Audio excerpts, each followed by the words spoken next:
Oui, Léon, pourrais-tu nous donner ta vision de l'astrologie? L'astrologie, si je devais en parler à un physicien, il me prendrait pour un irrationaliste parce que les scientifiques n'aiment pas de traiter d'objets que l'on ne peut pas identifier parfaitement et dont on ne peut pas connaître la cause.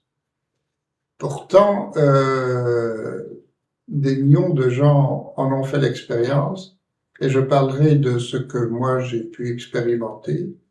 J'ai au moins rencontré 200 situations où je percevais que c'était hors de toute cause terrestre, donc en l'occurrence astrale, et que quelques moments, quelques jours, quelques semaines après, cela s'est vérifié effectivement dans les faits.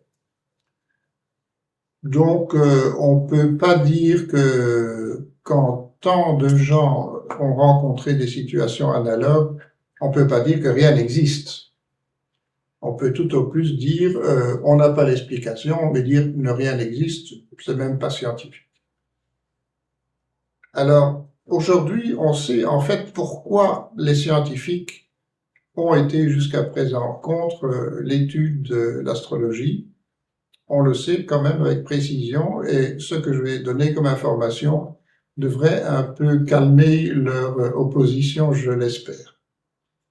Alors, il faut savoir que les physiciens, quand ils sont, il y a plusieurs physiques, hein, quand ils sont astronomes, étudient les astres, mais un à la fois. Hein, l'éclairage de telle étoile, sa magnitude, sa vitesse de déplacement, etc. C'est étoile, astre par astre, que ce soit étoile, galaxie ou autre chose.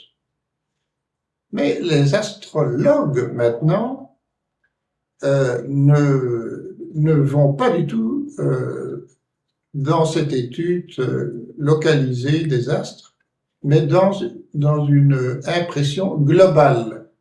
C'est complètement différent.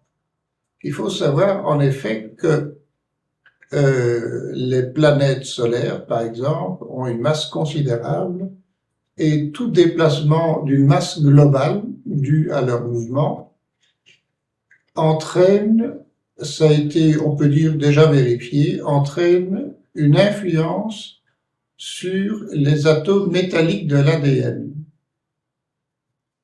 Et les atomes métalliques de l'ADN sont sensibles au déplacement global des astres, pas le déplacement d'une seule planète, mais de l'ensemble des planètes. Et quand donc certains déplacements provoquent une propriété différente de l'ADN, forcément, nous allons subir la conséquence de ce déplacement. Donc déjà, d'un point de vue physique, on connaît à peu près le phénomène.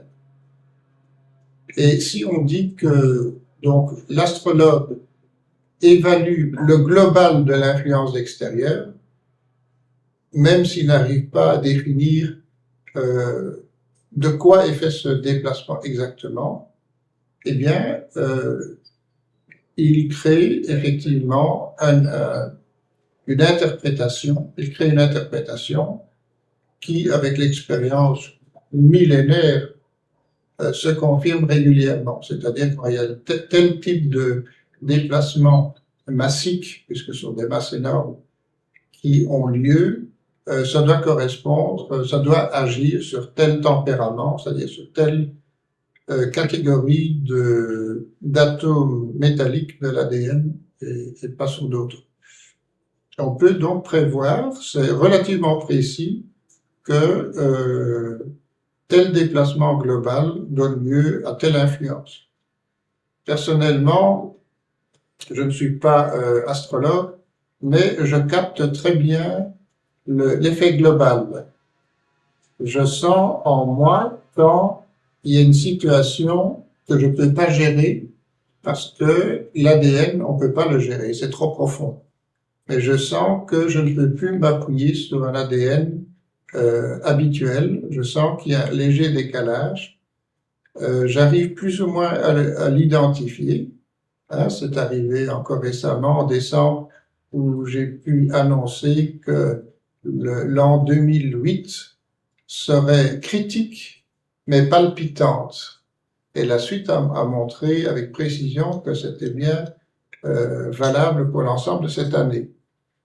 Quand on fait ce type de prédiction, ce n'est plus les planètes solaires qui influencent, mais vraiment les étoiles à l'échelle de la galaxie. Et ça répond, j'ai déjà réussi souvent avec précision de pouvoir décrypter ces influences. Donc, on va continuer à dire que l'astrologie n'est pas une science parce qu'elle n'est pas assez précise, mais elle correspond quand même à un phénomène réel.